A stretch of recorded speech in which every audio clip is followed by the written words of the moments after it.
राज्यात सकाळपासून सत्ता स्थापनेच्या दृष्टिकोनातून चाचपणी सुरू। काँग्रेस आणि शिवसेनेची मुंबईत बैठक।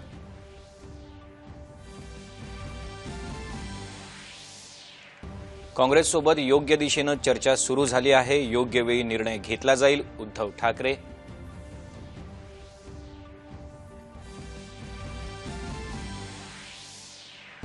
राष्ट्रवादी काँग्रेसच्या नेत्यांसोबत चर्चा केल्यानंतर पुन्हा शिवसेनेशी चर्चा करण्यात येईल, बाळासाहेब थोरात।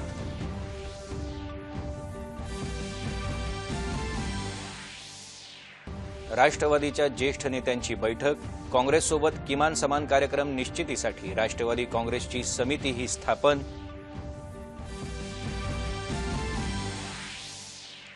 वेगवेगळ्या विचारधारेच्या पक्षाबरोबर जाण्यापूर्वी सहकारी पक्षासोबत व्यापक मुद्द्यावर चर्चा करण्यावर काँग्रेस आणि राष्ट्रवादीचा भर।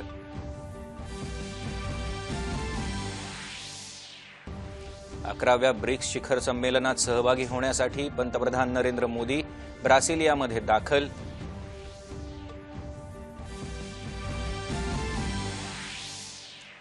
प्रदूषण रोखण्यासाठी केंद्र सरकारचं कार्य उल्लेखनीय।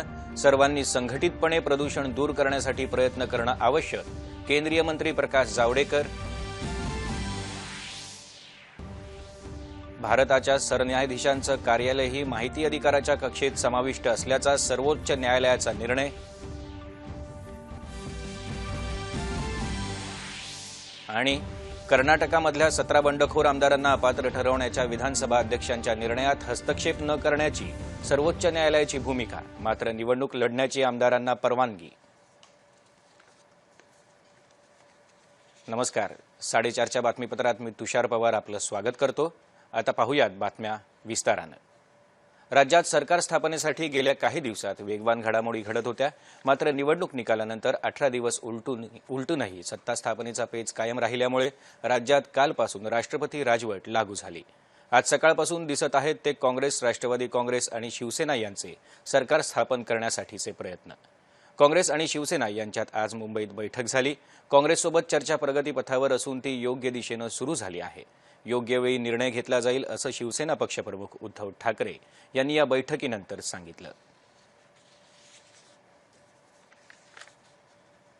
या बैठकीला ठाकरे यांच्यासह शिवसेना खासदार विनायक राऊत आणि शिवसेना नेते मिलिंद नार्वेकर देखील उपस्थित होते। काँग्रेसकडून या बैठकीला अशोक चव्हाण, बाळासाहेब थोरात आणि माणिकराव ठाकरे उपस्थित होते। दोन्ही पक्षांमधली ही सदिच्छा भेट होती असं प्रदेशाध्यक्ष थोरात यांनी बैठकीनंतर सांगितलं। राष्ट्रवादी काँग्रेससोबत पुन्हा चर्चा करू, त्यानंतर शिवसेनेसोबत चर्चा करू असं ते म्हणाले। आणि नंतर शिवसेनेबरोबर आम्हाला एकत्र पद्धतीने पुढे बोलणी करायची आहे। ज्यावेळेस एकत्र पद्धतीने स्पष्टीकरण होतील सगळ्या मुद्द्यांचे, त्याच्यानंतर कसं पुढे जायचं हे ठरणार आहे। आज आम्ही माननीय उद्धवजींना एकत्र पद्धतीने भेटलो आहे। कालच्या पार्श्वभूमीवर ही एक सदिच्छा भेट आहे। कालच्या पार्श्वभूमीवर आमची ही एक सदिच्छा भेट होती। आता काँग्रेस राष्ट्रवादी आम्ही एकत्र पद्धतीने बैठक करू, काही मुद्द्यांचे स्पष्टीकरण करू, आमच्यातलं म्युच्युअल अंडरस्टँडिंग आमचे करू आणि त्यानंतर पुन्हा शिवसेनेबरोबर चर्चा होऊ शकते।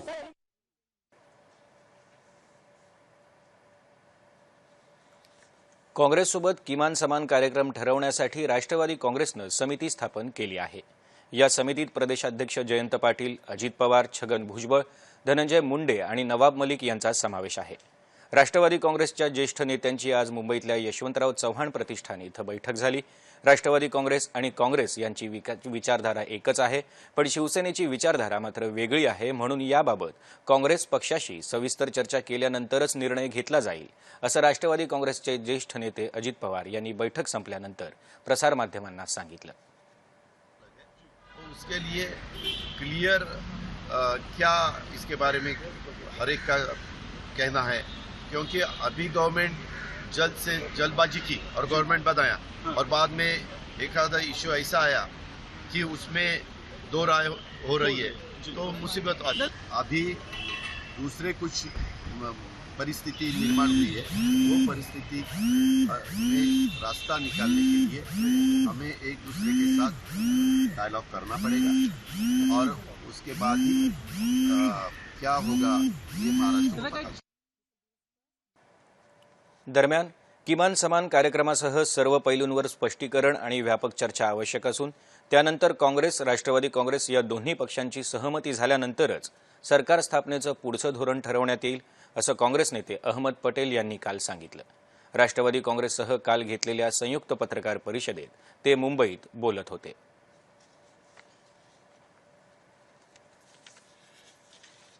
काँग्रेस प्रदेशाध्यक्ष बाळासाहेब थोरात यांनी लीलावती रुग्णालयात जाऊन शिवसेनेचे नेते संजय राऊत यांच्या तब्येतीची विचारपूस केली. यावेळी त्यांच्यासोबत काँग्रेसचे नेते माणिकराव ठाकरे, अशोक चव्हाण हे देखील उपस्थित होते. यावेळी कुठलीही राजकीय चर्चा झाली नसल्याचं थोरात यांनी वार्ताहरांना सांगितलं. दरम्यान संजय राऊत यांना रुग्णालयातून घरी सोडण्यात आलं आहे. महाराष्ट्राचे माजी मुख्यमंत्री व सहकार महर्षी दिवंगत वसंतदादा पाटील यांच्या जयंतीनिमित्त आज विधानभवन परिसरातल्या त्यांच्या पुतळ्याला महाराष्ट्र विधान परिषदेचे सभापती रामराजे नाईक निंबाळकर आणि विधान परिषदेच्या उपसभापती डॉक्टर नीलम गोऱ्हे यांनी पुष्पहार अर्पण करून अभिवादन केलं. यावेळी राज्यसभेचे सदस्य शरद पवार, महाराष्ट्र विधिमंडळाच्या दोन्ही सभागृहांचे सन्माननीय सदस्य, विधानमंडळ सचिवालयाचे सचिव राजेंद्र भागवत, उपसचिव विलास आठवले, श्रीमती मेघना तळेकर, राजेश तारवी, नागनाथ तिठे, अध्यक्षांचे सचिव राजकुमार सागर, अवर सचिव रवींद्र जगदाळे यांच्यासह इतर अधिकारी आणि कर्मचाऱ्यांनीही वसंतदादा पाटील यांच्या पुतळ्याला पुष्पहार आणि गुलाबपुष्प अर्पण करून अभिवादन केलं. सांगली जिल्ह्यातल्या मिरज तालुक्यात पद्माळे या छोट्याशा गावी जन्मलेले वसंतदादा 1977 ते 1985 या काळात 4 वेळा महाराष्ट्राचे मुख्यमंत्री झाले. काही काळ ते राजस्थानचे राज्यपालही होते. पंतप्रधान नरेंद्र मोदी 11व्या ब्रिक्स शिखर संमेलनासाठी आज ब्राझीलमध्ये पोहोचले आहेत. ब्रिक्स राष्ट्रांच्या नवोन्मेषशाली भविष्यासाठी आर्थिक वृद्धी ही यावर्षीच्या संमेलनाची संकल्पना आहे. प्रत्यक्षात या परिषदेला उद्यापासून सुरुवात होणार असून ब्रिक्स व्यापार परिषद आणि ब्रिक्स व्यापार मंच यांच्या बैठका आज होणार आहेत. या संपूर्ण कार्यक्रमात सगळ्या ब्रिक्स राष्ट्रांमधून मोठ्या प्रमाणावर व्यापार प्रतिनिधी उपस्थित राहणार आहेत. ब्रिक्स राष्ट्रांच्या आर्थिक उन्नतीसाठी परस्पर सामूहिक सहकार्य वाढवण्याबाबत या परिषदेत आणि या बैठकांमध्ये व्यापक चर्चा अपेक्षित आहे.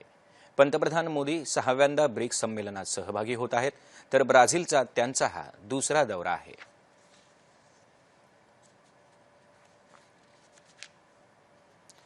माहिती अधिकाराच्या कक्षेत भारताच्या सरन्यायाधीशांचं कार्यालयही समाविष्ट आहे, असा निर्णय सर्वोच्च न्यायालयानं आज दिला. सरन्यायाधीश न्यायमूर्ती रंजन गोगोई यांनी या संदर्भात दिल्ली उच्च न्यायालयानं दिलेला निर्णय कायम ठेवला आहे. सर्वोच्च न्यायालयाच्या महासचिवांनी आणि केंद्रीय सार्वजनिक माहिती अधिकारानं या प्रकरणी दाखल केलेल्या याचिका सरन्यायाधीशांनी आज फेटाळून लावल्या. पारदर्शकतेचा विचार करत असताना न्यायपालिकेचं स्वातंत्र्य अबाधित राहिलं पाहिजे आणि देखरेख तसंच नियंत्रण ठेवण्यासाठी माहिती अधिकाराचा गैरवापर केला जाऊ नये, असंही सर्वोच्च न्यायालयानं आपल्या निकालपत्रात म्हटलं आहे. न्यायमूर्तींच्या नियुक्तीच्या पद्धतीचा न्यायपालिकेच्या स्वातंत्र्यावर परिणाम होत असतो. त्यामुळे कॉलेजियमनं शिफारस केलेली नावं उघड करता येतील, पण त्यामागचं कारण उघड करणं योग्य होणार नाही. न्यायपालिकेचं स्वातंत्र्य, तिची पारदर्शकता आणि जबाबदारी या गोष्टी एकमेकांशी संबंधित आहेत. त्यामुळे खाजगीपणाचा तसंच पारदर्शकतेचा अधिकार यामध्ये संतुलन असणं आवश्यक असल्याचं मतही न्यायालयानं निकालपत्रात नोंदवलं आहे. प्रदूषण रोखण्यासाठी केंद्र सरकारनं अनेक पावलं उचलली आहेत. प्रदूषणाला आळा घालण्यासाठीच्या प्रयत्नात सर्वांनी संघटित होणं आवश्यक आहे, असं पर्यावरण मंत्री प्रकाश जावडेकर यांनी म्हटलं आहे. शिवसेनेचे खासदार अरविंद सावंत यांनी अवजड उद्योग मंत्रिपदाचा राजीनामा दिल्यानंतर आज जावडेकर यांनी या मंत्रालयाचा कार्यभार स्वीकारला. त्यावेळी ते बोलत होते. सध्या दिल्लीत प्रदूषणाची समस्या भेडसावत आहे. शेतात उरलेल्या पिकांचे अवशेष जाळणं हे वायू प्रदूषणाचं मुख्य कारण आहे, असं जावडेकर म्हणाले. वाहनांमुळे होणारं प्रदूषण रोखण्यासाठी केंद्र सरकारनं व्यापक पावलं उचलली असून केंद्रीय प्रदूषण नियंत्रण मंडळानं 50 पथकं गठीत केली असल्याचं त्यांनी सांगितलं. तसंच औद्योगिक प्रदूषण कमी करण्यासाठी केंद्र सरकारकडून प्रयत्न सुरू आहेत, असं ते म्हणाले.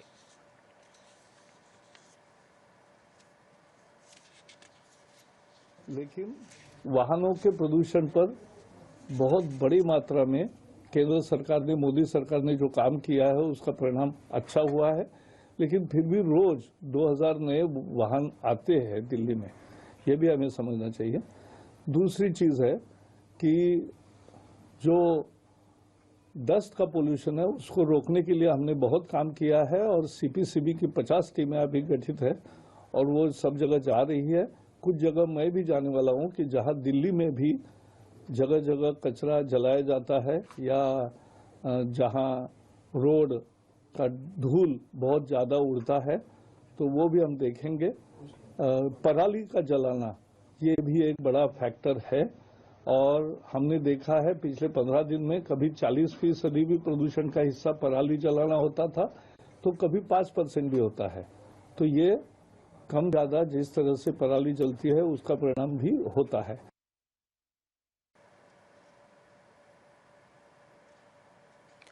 कर्नाटकामधल्या 17 बंडखोर आमदारांना अपात्र ठरवण्याच्या विधानसभा अध्यक्षांच्या निर्णयात हस्तक्षेप न करण्याची भूमिका आज सर्वोच्च न्यायालयानं घेतली। मात्र येत्या 5 डिसेंबरला होणाऱ्या पोटनिवडणुका लढवण्याची परवानगी सर्वोच्च न्यायालयानं या आमदारांना दिली आहे। तसंच निवडून आल्यास हे आमदार मंत्री होऊ शकतात किंवा सार्वजनिक पदही भूषवू शकतात, असंही न्यायालयानं नमूद केलं आहे। जुलै महिन्यात कर्नाटक विधानसभेचे तत्कालीन अध्यक्ष के.आर. रमेश कुमार यांनी विश्वासदर्शक ठरावादरम्यान सत्ताधारी काँग्रेस धर्मनिरपेक्ष जनता दल आघाडीच्या 17 बंडखोर आमदारांना पक्षांतरबंदी कायद्याअंतर्गत अपात्र ठरवलं होतं।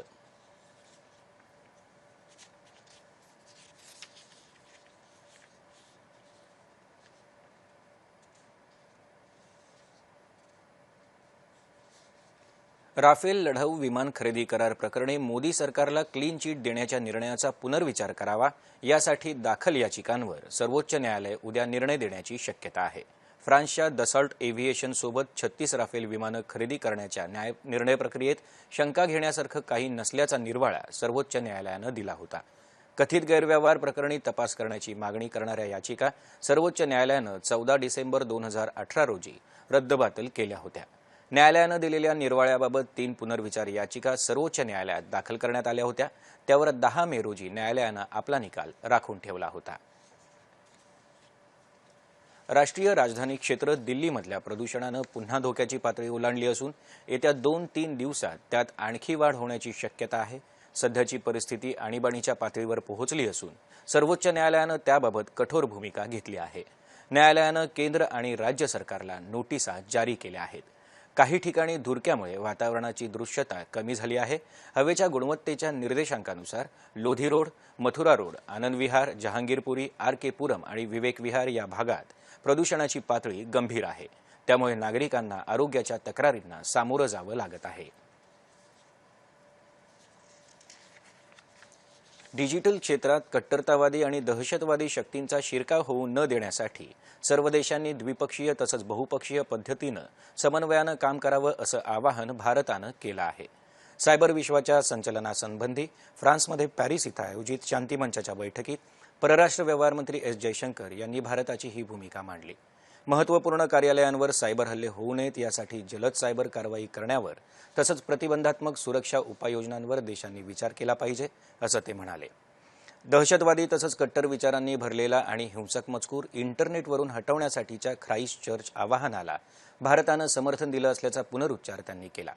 समविचारी देशांसोबत काम करून संपूर्ण डिजिटल जगत सुरक्षित करण्यासाठी भारत कटिबद्ध असल्याचं यातून दिसून येतं असं त्यांनी स्पष्ट केलं। ऑनलाईन दहशतवाद आणि कट्टरवादाशी 2 हात करून इंटरनेटला सुरक्षित करण्यासाठी पावलं उचलण्यात फ्रान्स, न्यूझीलंड, कॅनडा अशा अनेक देशांच्या बरोबरीनं भारत उभा असल्याची ग्वाही त्यांनी यावेळी दिली। पाकिस्तानच्या मंत्रिमंडळानं माजी पंतप्रधान नवाज शरीफ यांना उपचारासाठी परदेशी जाण्याची परवानगी देण्याचा निर्णय घेतला आहे। मात्र उपचारानंतर मायदेशी परतण्याचं तसंच भ्रष्टाचाराच्या आरोपांना तोंड देण्याचं आश्वासन शरीफ यांनी दिलं आणि तशा जामीनपत्रावर स्वाक्षरी केली तरच अशी परवानगी दिली जाईल अशी अट मंत्रिमंडळानं घातली आहे। पंतप्रधान इम्रान खान यांच्या अध्यक्षतेखाली झालेल्या बैठकीत हा निर्णय घेतला गेला। यानंतर पाकिस्तानातून परदेशी जाण्यावर निर्बंध असलेल्या लोकांच्या यादीतून शरीफ यांचं नाव काढून टाकण्यात आलं आहे। केंद्र सरकारच्या उन्नत भारत अभियानाचं देशातलं पहिलं विभागीय समन्वय केंद्र संत गाडगेबाबा अमरावती विद्यापीठात सुरू होणार आहे। येत्या 20 नोव्हेंबर रोजी राज्यपाल भगतसिंग कोश्यारी यांच्या हस्ते या केंद्राचं उद्घाटन होईल। या केंद्राच्या माध्यमातून विदर्भातली विद्यापीठं आणि सामाजिक संस्थांना एकत्र येऊन शैक्षणिक क्षेत्रात भरीव योगदान देण्यासाठी मदत होणार आहे। उस्मानाबाद जिल्ह्यातल्या तुळजापूर तालुक्यातल्या बसवंतवाडी या गावात महिलांनी एकत्र येत बचत गटाच्या माध्यमातून शेळी दूध संकलन केंद्र सुरू केलं आहे।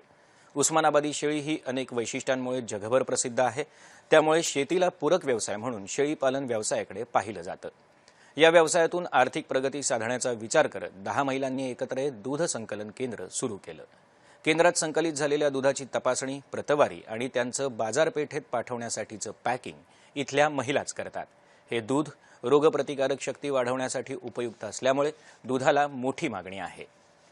महिलांनी सुरू केलेल्या या व्यवसायामुळे त्यांना हक्काची बाजारपेठ तर उपलब्ध झाली आहे, शिवाय स्वयंपूर्णतेकडे जाण्याचा मार्गही त्यांना मिळाला आहे. प्रख्यात मराठी नाटककार म्हणून ओळख असलेले गोविंद बल्लाळ देवल यांची आज जयंती. कोकणात जन्मलेले गोविंद यांचं शिक्षण बेळगावला झालं. लहानपणापासूनच त्यांना नाटक आणि कविता करण्याचा छंद होता. बेळगावला असताना त्यांचा अण्णासाहेब किर्लोस्करांशी संपर्क झाला आणि तेव्हापासून ते किर्लोस्कर नाटक मंडळीत रुजू झाले. पुढे त्यांनी स्वतःचीच संस्था स्थापन केली. त्यानंतर देवल यांनी संगीत आणि गद्य अशी विविध नाटकं लिहिली. त्यापैकी मृच्छकटिक, संगीत शारदा आणि संशय कल्लोळ ही नाटकं आजही मराठी रसिक जनांवर रुंजी घालत आहेत. आपल्या नाटकांच्या माध्यमातून देवल यांनी समाज प्रबोधनाचं काम केलं. संगीत शारदामधून त्यांनी जरठ कुमारी विवाहासारख्या समस्यांना वाचा फोडली. नव्या मराठी नाट्ययुगाच्या पहिल्या पर्वाचे मानकरी म्हणून किर्लोस्करांच्या बरोबरीनं देवल यांचंही नाव घेतलं जातं.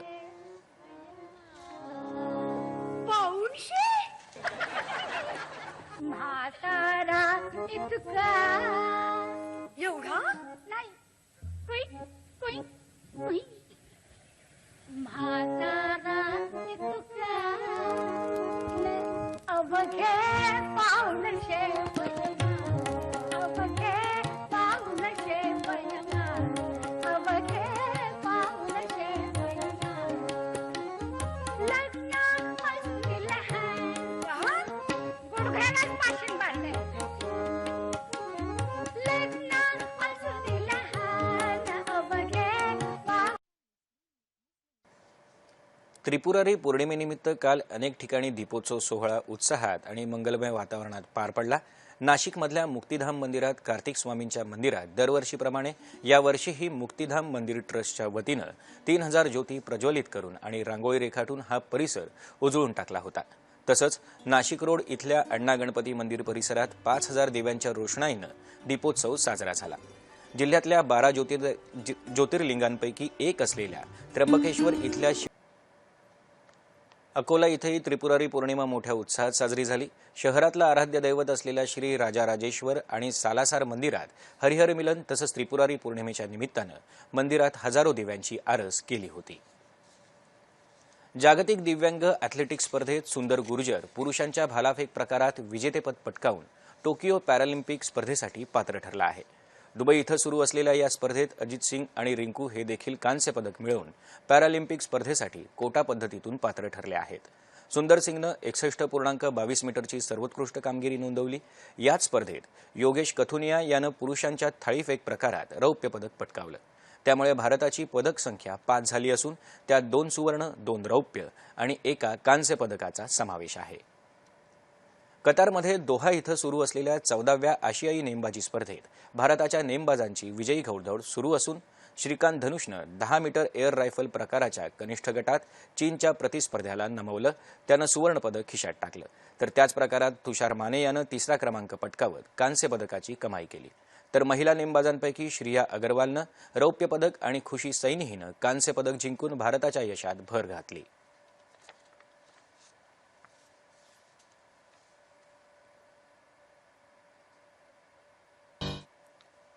बॅडमिंटनच्या जागतिक क्रमवारीत पुरुष दुहेरी प्रकारात भारताच्या सात्विक साईराज, रांकीरेड्डी आणि चिराग शेट्टी या जोडीनं 7वं स्थान पटकावलं आहे. याआधी 9व्या स्थानावर असलेली ही जोडी चीन खुल्या बॅडमिंटन स्पर्धेच्या उपांत्य फेरीतल्या झुंजार खेळीनंतर 7व्या स्थानावर झेपावली आहे. पहिल्या 10 मध्ये जागा मिळवणारी ही पहिली भारतीय जोडी ठरली आहे. मिश्र दुहेरी प्रकारात ज्वाला गुट्टा आणि वालिया विठ्ठल दिजू यांची जोडी, तर महिला दुहेरीमध्ये ज्वाला आणि अश्विनी पोनप्पा यांची जोडी पहिल्या 10 मध्ये पोहोचली आहे. तर पुरुष एकेरीत किदांबी श्रीकांतला मागे टाकत साई प्रणीत 10व्या स्थानावर पोहोचला आहे. दरम्यान आजपासून सुरू झालेल्या हाँगकाँग खुल्या बॅडमिंटन स्पर्धेत भारताच्या पीव्ही सिंधूनं दुसऱ्या फेरीत धडक मारली आहे.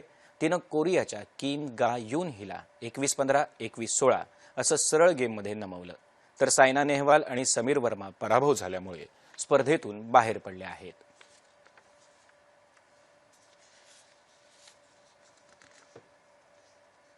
बातमी हवामानाची. मध्य महाराष्ट्राच्या काही भागात किमान तापमानात सरासरीच्या तुलनेत लक्षणीय तर कोकण आणि मध्य महाराष्ट्राच्या उर्वरित भागात किंचित वाढ झाली आहे. राज्यात आज कित्येक किमान तापमान नागपूर इथं 14.5 अंश सेल्सिअस इतकं नोंदवलं गेलं. येत्या 2 दिवसात राज्यात हवामान कोरडं राहील असा अंदाज भारतीय हवामान विभागानं वर्तवला आहे.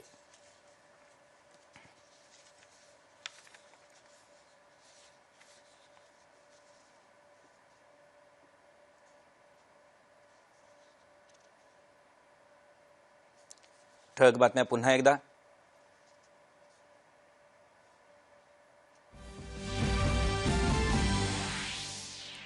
राज्यात सकाळपासून सत्ता स्थापनेच्या दृष्टिकोनातून चाचपणी सुरू. काँग्रेस आणि शिवसेनेची मुंबईत बैठक.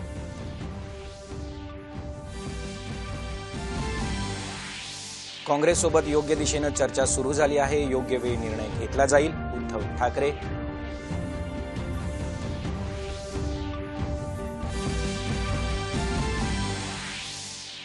राष्ट्रवादी काँग्रेसच्या नेत्यांसोबत चर्चा केल्यानंतर पुन्हा शिवसेनेशी चर्चा करण्यात येईल. बाळासाहेब थोरात.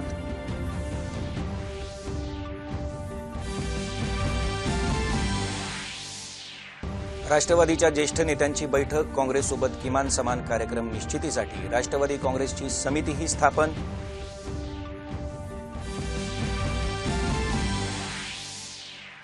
वेगळ्या विचारधारेच्या पक्षाबरोबर जाण्यापूर्वी सहकारी पक्षासोबत व्यापक मुद्द्यावर चर्चा करण्यावर काँग्रेस आणि राष्ट्रवादीचा भर.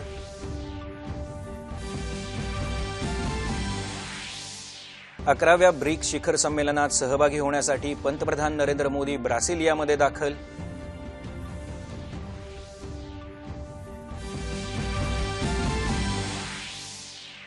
प्रदूषण रोखण्यासाठी केंद्र सरकारचं कार्य उल्लेखनीय. सर्वांनी संघटितपणे प्रदूषण दूर करण्यासाठी प्रयत्न करणं आवश्यक. केंद्रीय मंत्री प्रकाश जावडेकर. भारताच्या सरन्यायाधीशांचं कार्यालयही माहिती अधिकाराच्या कक्षेत समाविष्ट असल्याचा सर्वोच्च न्यायालयाचा निर्णय.